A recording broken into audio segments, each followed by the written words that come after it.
Hello mga ka-extreme. Oh, ayan mga ka-extreme. Napakasama ng panahon dito. At ngayon i-deliver ko lang yung special na ibon para kay Extreme Distance Master Ron Simonsen. Na line ng evolution niya na galing mismo din sa kanya. Sa kanya rin tong line na to. At gusto lang niyang mag-race ulit. At nami-miss niya ang extreme long distance game na siyang nagpasikat din dito sa New Zealand kahit pa paano. Oh, ayan. Ang kasama ko ngayon mga ka-extreme ay walang iba kundi si Paruji. Abangan nyo ang YouTube channel ni Paruji. Matindi ang bloodline ni Paruji mga ka-extreme. Lahat halos ng extreme distance bloodline ko is nasa kanya. Ayan ako, napakalakas ang ulan, no? I-deliver namin. Summer yan, pero napakalakas ng ulan. Ayan. So i-deliver natin yung dalawang inakay na direct na bloodline ni Evolution. At half brother ni Ambel, champion natin ng Christchurch. 750 kilometers. So ayan, i-deliver natin yun. Hindi na tayo dun mamaya pagdating dun para makita nyo siya.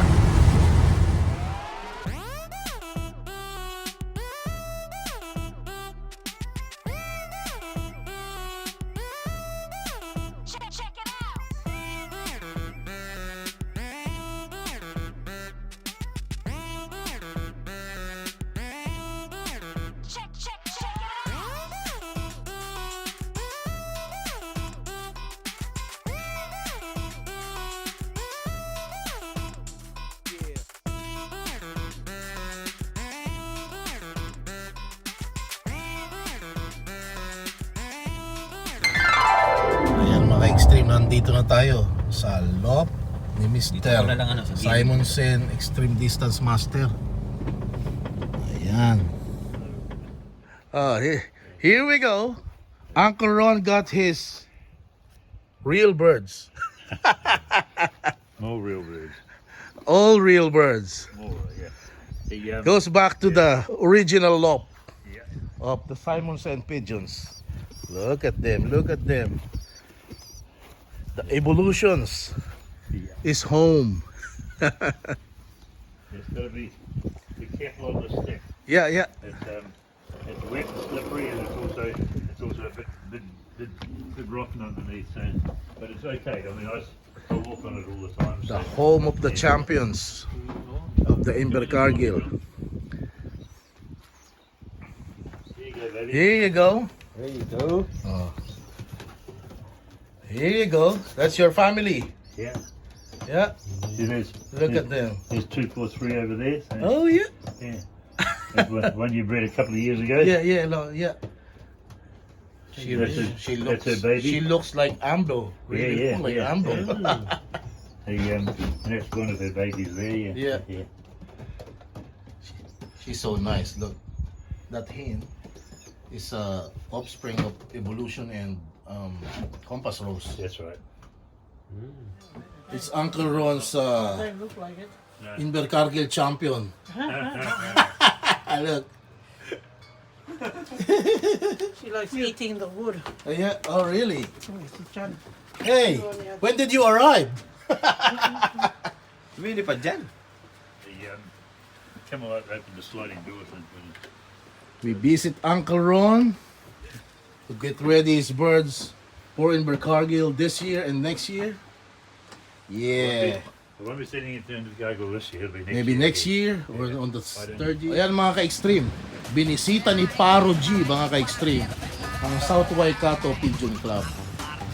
So sa mga hindi nakakakilala mga ka-extreme, itong South Waikato Pigeon Club is sila yung may mga magagaling na long distance na ibon. Isa sila. Talagang mga pure long distance na mga old lines since 1940s, 1930s. So, mga old lines talaga. Ano masasabi mo, Mr. Paruji? Napakagaling. Nakakita nyo naman. Napakaganda talaga ng club nila. Oh. Sarili talaga. Sarili silang club room.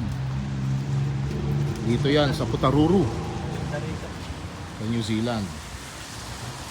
So napadaan lang kami after naming bumisita kay Uncle Ron dahil nag-breed ako para sa kanya ng line niya na Evolution para ilalaban niya next year sa Invercargill.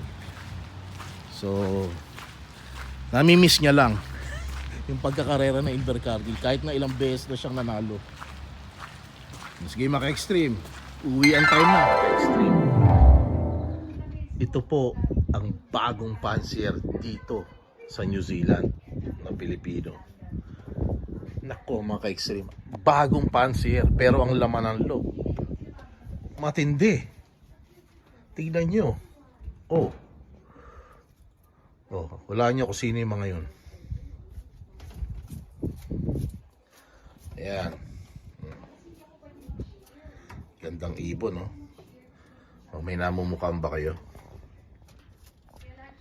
Wala nyo kung sino to. At saka ayun, no? Wala nyo kung sino yun. Ayan. Ang ibibreed niya mga extreme. Bagong pansier. Pero anak ni Badman ang ibibreed. At inbred ni Bad Girl at ni Badman. So si Bad One, ayan mga ka-extreme. So tinatapos lang ang molting and then ibibreed niya. And then yung si 88 na hen, ayan, anak ni Super Miles at ni Badman. So abangan niyo siya mga ka-extreme. Next year lilipad na siya. Inaayos niya lang palang yung lot niya. Ayan. Tapos magbibreed siya and then next year lalaban na siya. Tsaka maganda rito, maganda yung lugar niya. Ayan, oh, nakita nyo? Ayan. Dito mismo ang ibon niya manggagaling dito mismo sa south. Kaya napakaganda ng lugar niya. So yun, abangan nyo kung anong maging ang pangalan niya. Tatanungin natin sa kanya kung anong loft name niya. So ito, abangan nyo, bagong pansier pero anak ni Badman at ni Bad Girl ang ibibreed niya at ni Super Miles. Ayan. Sige mga ka-extreme, abangan nyo kung ano magiging loft name niya. I-reveal namin sa inyo.